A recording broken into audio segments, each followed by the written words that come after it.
Didik TV KPM. Okey, segmen seterusnya kita boleh lihat di sini adalah aspek 2.0 yang kita akan fokus kepada murid-murid pada hari ini. Okey, 2.0 adalah penyelidikan bahan rujukan. Baiklah. Okey, sebelum seseorang pelajar menghasilkan sesuatu idea, dia mesti ada bahan rujukan. Okey, apa bahan rujukan mereka? Dari mana mereka dapat bahan rujukan? Itu perlu ada.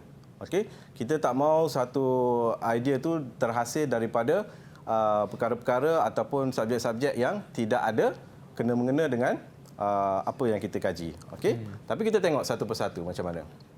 Okey, dua kaedah penyelidikan yang ada dalam Reka Cipta ni adalah yang pertamanya, murid-murid boleh sediakan sama ada produk sedia ada yang berfungsi menyelesaikan masalah dikaji. Contohnya, produk sedia ada. Produk sedia ada bermaksud produk itu memang dikhaskan untuk menyelesaikan masalah tu.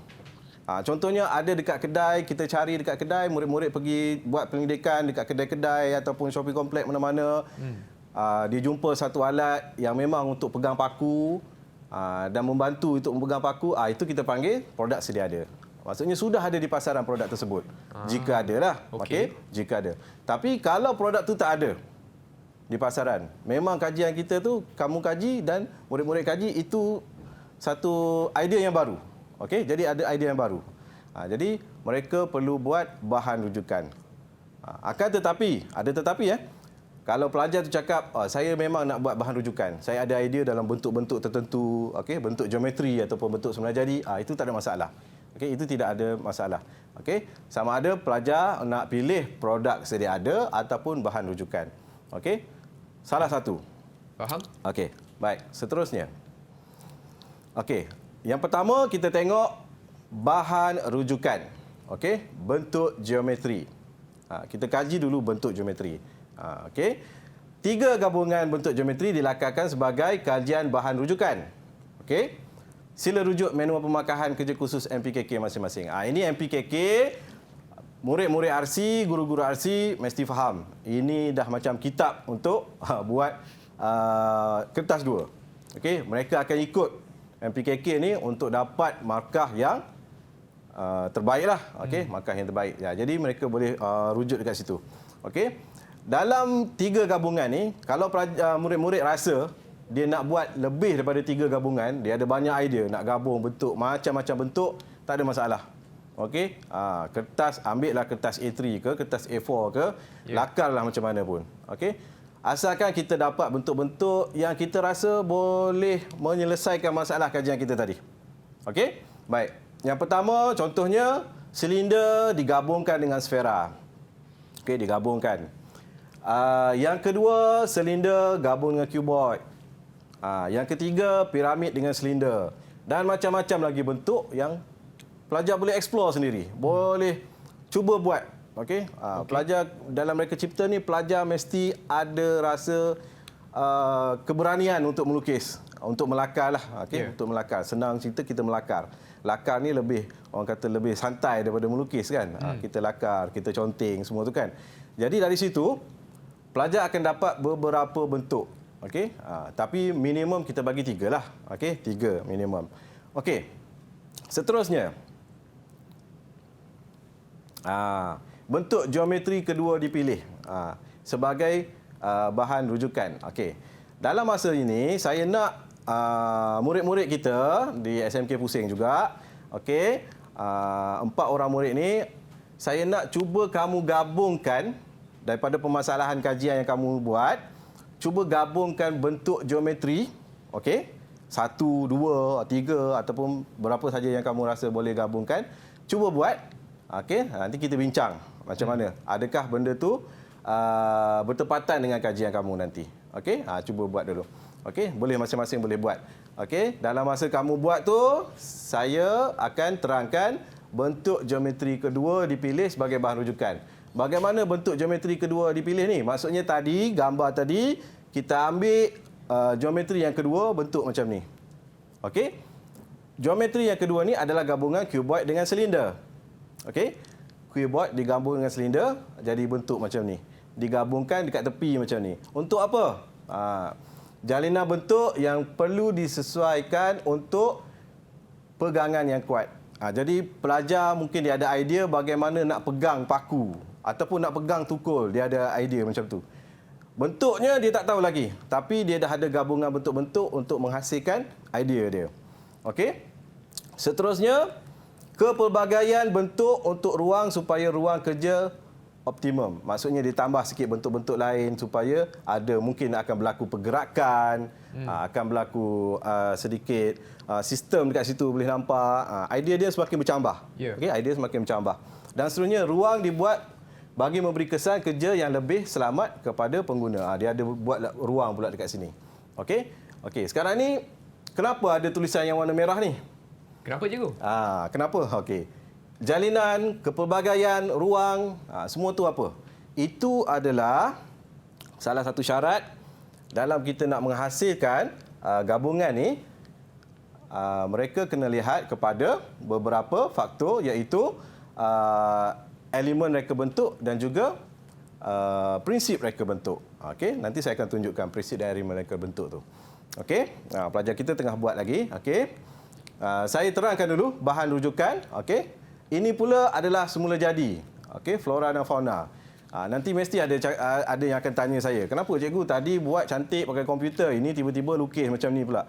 Saya nak tunjukkan gambaran bagaimana pelajar nak buat lukisan.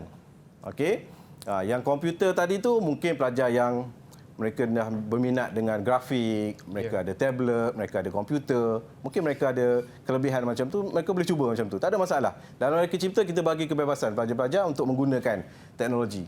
Okey, ini kalau dia guna kertas biasa. Ada kertas, ada pensel, ada pen, cukup. Okey?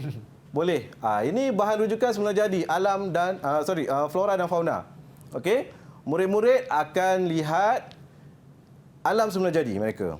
Okey? Dalam kita berfikir apa bentuk alam semula jadi yang boleh digunakan, mungkin murid-murid dapat lihat, okey, ketam. Sebab ketam ada pengepit. Pengepit ni biasanya kita tahulah ketam, kepit untuk ambil barang-barang makan dia kan. Betul. Dan sepit ketam tu kuat. Dia punya ni kan, kita nampak ketam tu kuat dekat mana? Dekat penyepit dia kan. Okey, dia ambil penyepit, elemen penyepit. Dia lukis penyepit. Bagaimana dia lakarkan penyepit tu, dia kembangkan idea dia daripada penyepit tu macam mana. Okey. Dan seterusnya, dia gunakan pen pula. Dia terangkan lukisan tu, dia jelaskan lukisan itu menggunakan pen pula. Okey, supaya lebih kemas. Okey, lebih kemas. Tapi ini masih lagi lukisan yang kita tak faham. Betul tak? Betul tak, Chris? Kita tak faham kan? Kita Betul. tengok ada apa lukisan ni kan? Nampak ketam je. Nampak ketam je kan? Ya. Jadi pelajar mesti ada buat labeling. Ataupun kita panggil melabel.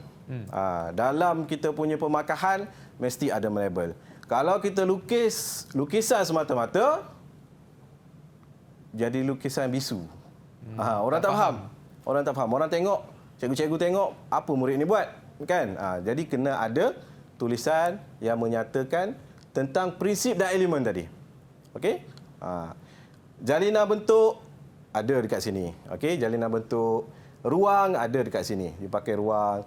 Pergerakan, untuk pergerakan ada dekat sini. Tapi kalau nak lebih cantik, lebih elok, murid-murid bolehlah guna komputer untuk membantu lukisan mereka. Gunalah tulisan yang lebih elok. Lebih nampak kemas. Okey, pakai komputer, tulisan mereka akan nampak lebih kemas. Okey, baik. Murid-murid kita dekat SMK Pusing, macam mana? Sudah siap? Okey, sudah. Sudah, Sudah. Okey. Boleh semua tunjuk? Saya nak tengok. Gabungan bentuk kiasun. Okey. Kiasun banyak digabung. Atirah. Okey. Cuboid dengan silinder. Okey. Cunyuan. Cuboid silinder. Okey. Ini pun cuboid dengan kubus silinder dengan juga kubus. Okey. Ini contoh gabungan. Okey. Ini adalah contoh gabungan bentuk geometri. Okey. Bentuk geometri. Okey, siapa boleh bagi tahu saya kenapa gabungan itu digunakan? Siapa volunteer? Siapa yang sukarela bagi tahu? Boleh angkat tangan. Siapa? Atira boleh? Bentuk-bentuk ini sesuai dengan gabungan bentuk-bentuk gabungan ini sesuai dengan penyelesaian masalah saya nanti, cikgu. Okey, betul. Tepat. Bila kita pilih bentuk-bentuk tersebut, bentuk itu sudah memberi kita idea untuk kita dapatkan beberapa idea untuk seterusnya. Kita nak buat fungsi dia ke kaedah dia ke. Dari situ kita dapat bentuk. Jadi murid-murid diberi kebebasan untuk pilih sama ada menggunakan bahan rujukan bentuk geometri tadi ataupun bahan rujukan semula jadi, flora ataupun fauna. Okey. Daripada sini mereka boleh lihat. Ini prinsip reka bentuk.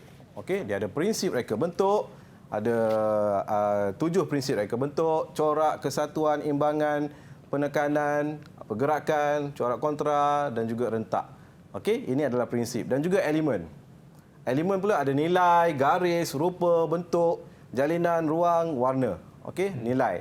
So maksudnya pelajar boleh pilih dari sini bagaimana untuk mereka kembangkan idea mereka pada bentuk-bentuk geometri ataupun bentuk-bentuk semula jadi tadi. Okey? Didik TV KPM